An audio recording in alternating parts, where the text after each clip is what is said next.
Delhi trustees increased building permit fees and discussed code enforcement on October 16th, 2023. This list of codes fees that Josh would like to increase, only the ones in boldface have been increased. I believe that's what he Correct. told me. Bold indicates a change. Yes, bold indicates a change. And we just need to approve that. If you've looked that over, or if you have any questions about these, Ian. Number 8, commercial buildings. Mm-hmm. He's It's- taking those off. He's taking it off the list. Is that, It's covered. is it covered by that number Number 9 nine. commercial fee? Yeah. So,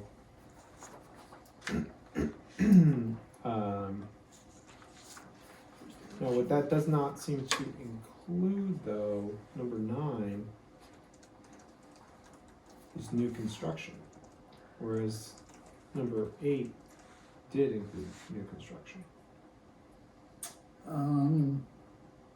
Or am I missing something? I think it would still be I don't think it's charged spaced based out. on, I don't think there's a differentiation. It says up to and including 1,000, and you're right, I don't see the 1,000.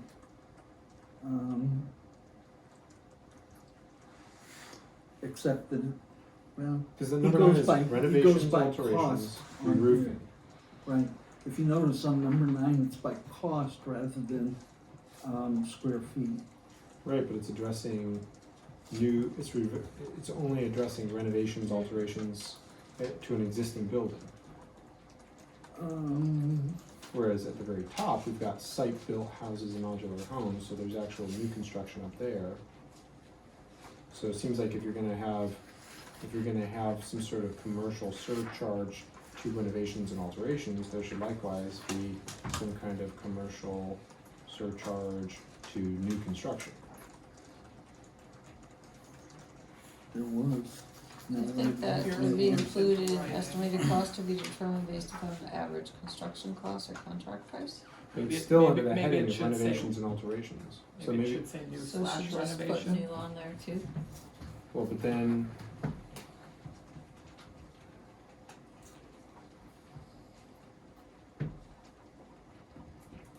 But in that case, the new part would only be applying to commercial. That's separate from new site built or a new double wide or a new single wide. So this is a category that needs to be added. I think, I just don't understand why we eliminated a commercial category. There was And something. maybe there's a good reason, I just don't see it He yet. has it covered. I'm just not remembering where he said it was. Here's his notes, if that helps at all. John.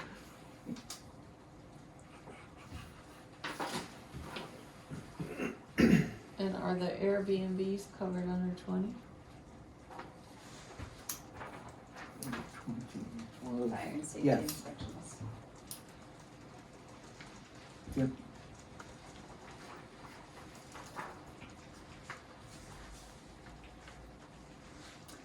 Because he does have an asterisk down here, construction started without a valid building permit.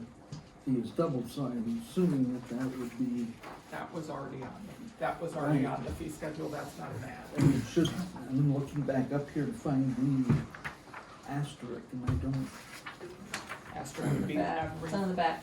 yeah, I know, but it usually Oh, to refers where to it something up refers to? above, yeah. it would refer to any of I them. think it just applies to Any of them. To any of Any them? of them that get started without a permit in hand. Right. I will ask him tomorrow, Okay. It does, yeah. but Because as of right now, there's nothing that applies to new construction for a commercial structure that I see. And why was roofing taken off? we redid it down underneath here. Oh, so it's It's actually, Roofing's its Number own 8. category. okay, independent of whether it's residential or Right. commercial.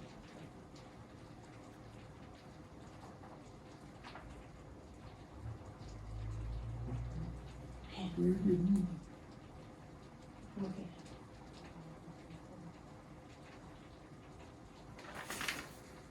I will ask him tomorrow but other than that, can we approve the fee schedule so that he can? We can adjust did. it. The only other one that I talked to you about at lunchtime that I have a problem with is I understand that we can get the Airbnbs, but the local people here that have rentals, we're already hitting them. Now we're gonna throw another $50 fee at them to have their rentals inspected. That should be the owners of those rentals though, right? But that's what I'm saying is some of our residents that own rental properties, they don't rent to college kids and rent to local families and are already getting it. I mean, it's been free for years. This, Would they have to have, I mean, we think It's if a you are requirement. rental property, you have to have a Somebody fire should- inspection. They do, and the- I'm saying it's been free for all these years, now all of a sudden we're throwing a well, charge at them. No. I mean, I understand, cause that's a way we can get the Airbnbs, but Right, I just, and at this point, I mean, our it's still Airbnbs are free. compared to either a short-term rental where you're making, you know, a $300 decent a amount. night. Yeah, and maybe it's not even a full $300, even if it's $150 a night, that's $50 a year. It's really not that significant, and it offsets the cost to the village of having somebody, I mean, we're paying, it costs us money to have the, oh, no, I'm Inspection just saying we've had a free service for years to the local people that have apartment buildings but that's my only gripe on so are you saying there should be a distinction between the, you Like, can't, because owner, then you, well, I mean, between owner-occupied rentals versus non-owner-occupied rentals? Actually wouldn't be a rental Mhm. anyways if it was owner occupied. So it's a Oh, right. There'd be difference, no rental requirement. so what I There's no inspection. What I required? have been told is that an Airbnb doesn't have to have the owner there, but the bed and breakfast has to have the owner there. Right. That makes sense, cause I remember Flanders had to live Yes. there to run a B&B. I don't know that much about it. But on the rental side of this, So this only rental applies to. and multiple dwellings are not owner occupied. So is it- correct. So the Okay. inspection would be Well, so that. for an income property, really. Right. I would, say that Josh also has indicated that once he starts fire inspections, it occupies quite a bit of his time. Which, as you say, we've been subsidizing up to this point. Yeah.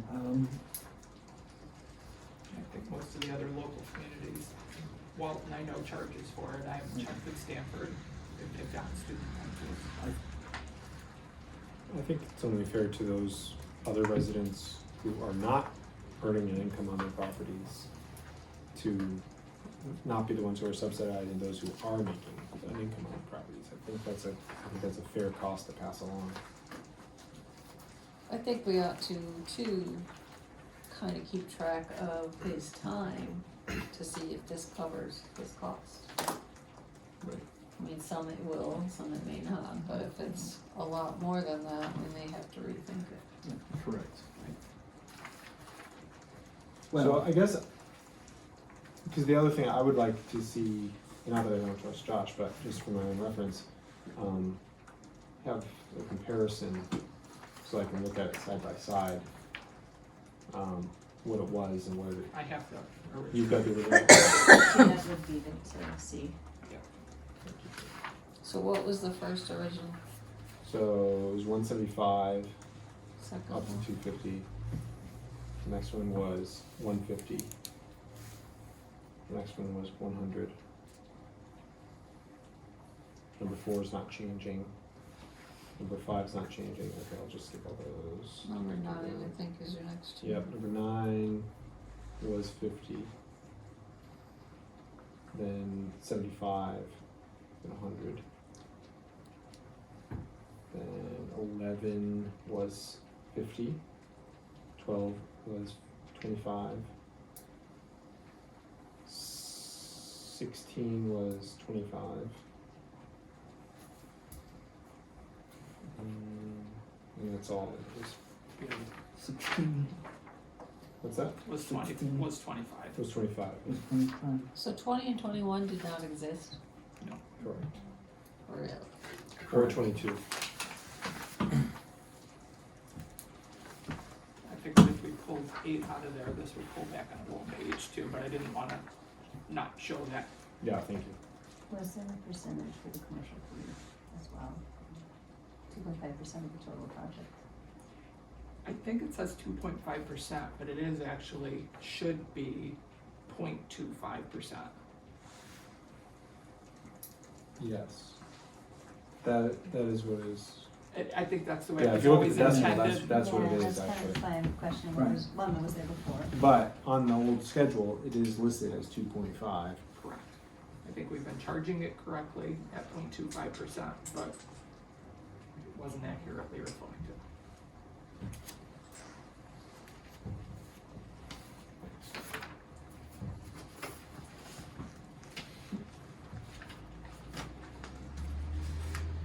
So, do you want to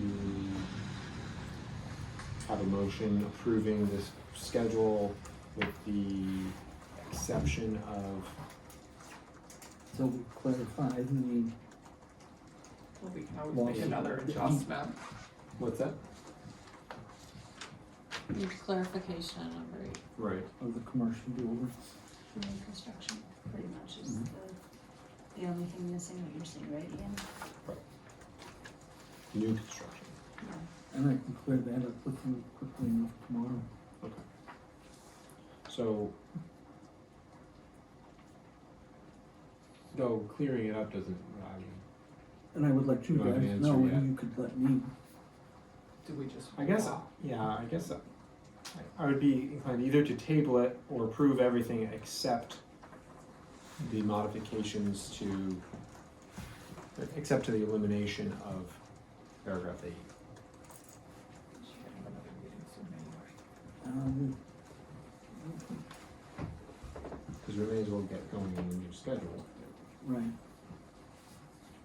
That's my thought, because he'll Yeah. be starting the fire inspections very shortly here. So I will move to approve the updated increases to our fee schedule.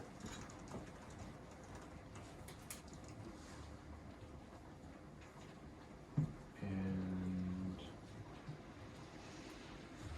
but I'm not gonna approve the elimination of line 8.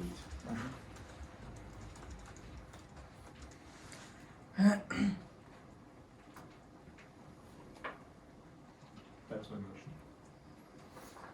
Any seconds? Second. Any further discussion? Does he have inspections scheduled already? He doesn't, and we would have to notify them weeks in advance. Cause we usually send postcards.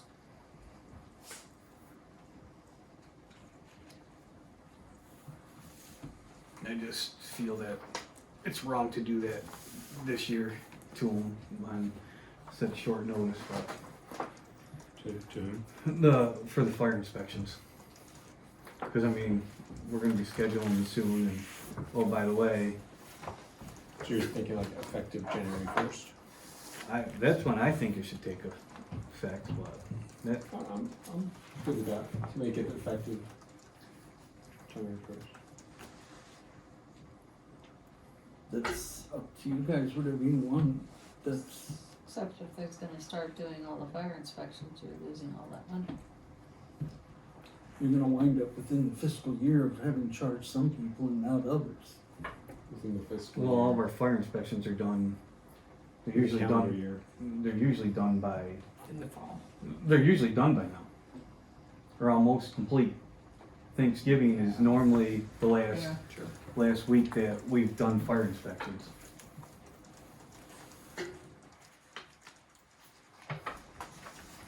I just don't think that $50 is that much when you're making money off the property. I'm kind of thinking of the cost of doing business. Yeah. Those, is that what Yeah, that means? tax Because that's- deductible fee.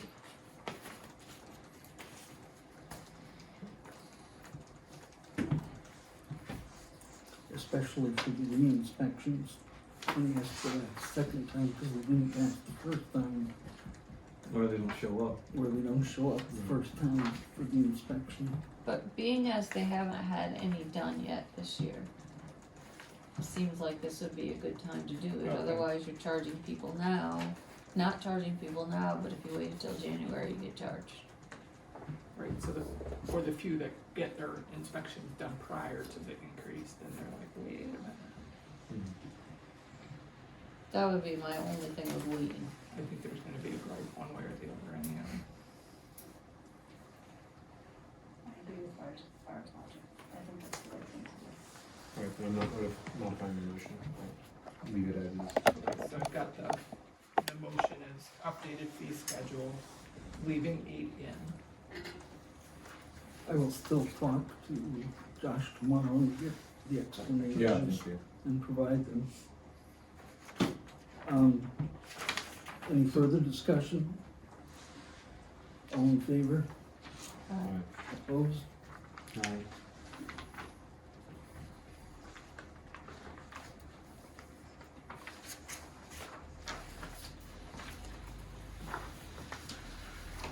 Speaking of codes, I like his report. It gives a little more detail, and I appreciated that.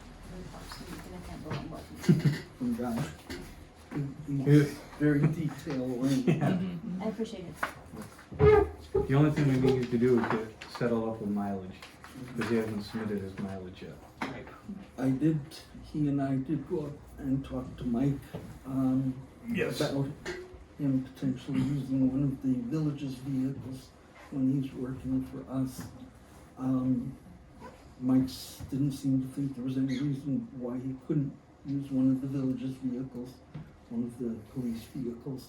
That way it would eliminate mileage completely off of ours and actually put some active miles on some of the vehicles rather than sitting. He kind of thought the Charger would be the best one because they're gonna take the equipment out of that anyway. And it would work. Josh, I guess Walton does that for him as well. He's already got over 50,000 miles on his truck and it's not even a year old at this point. So,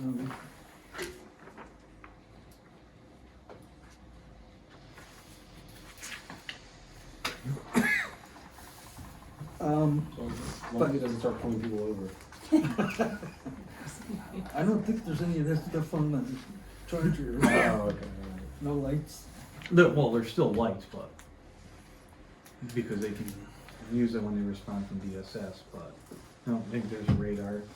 And the computer's coming out of it, because it's just used for DSS, so. Well, all the more reason to pull people over. And he, I guess he'll be coming next month, to talk about the cloud permitting software that he's looking to implement.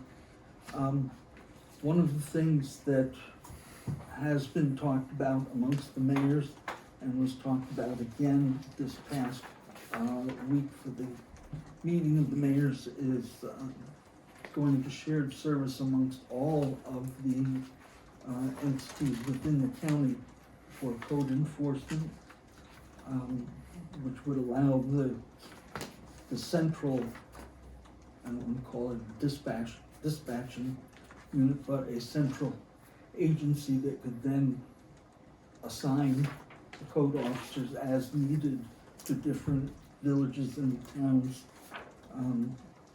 throughout the county.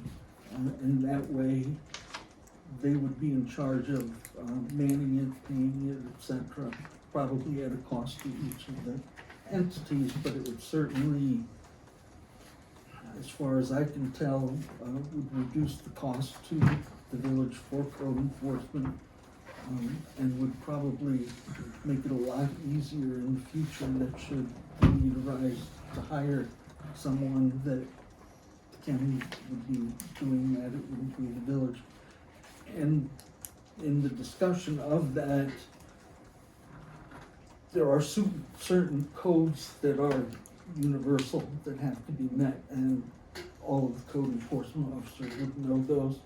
The concern by some of the villages was that they would lose their own individual code, but they said that's not the case. That in fact, the villages would still keep their own codes, and the code enforcement officers would be well aware of those differences and changes.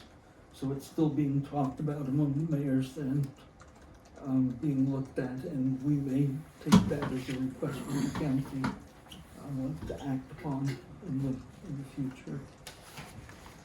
Josh is the one that's actually behind it. He's kind of pushing for it and feels that it would be best for the code enforcement officers first of all, and best for the villages and towns in the county as well. Ensure that it keeps them busy, and it would eliminate a lot of the municipalities have part-time people. So a code enforcement officer winds up having to serve, well, for example, Josh serves Delhi, Walton, Southport, Wright, and Hamden.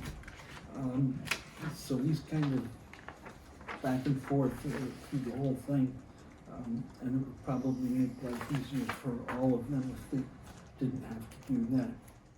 To subscribe or advertise, call 607-464-4009.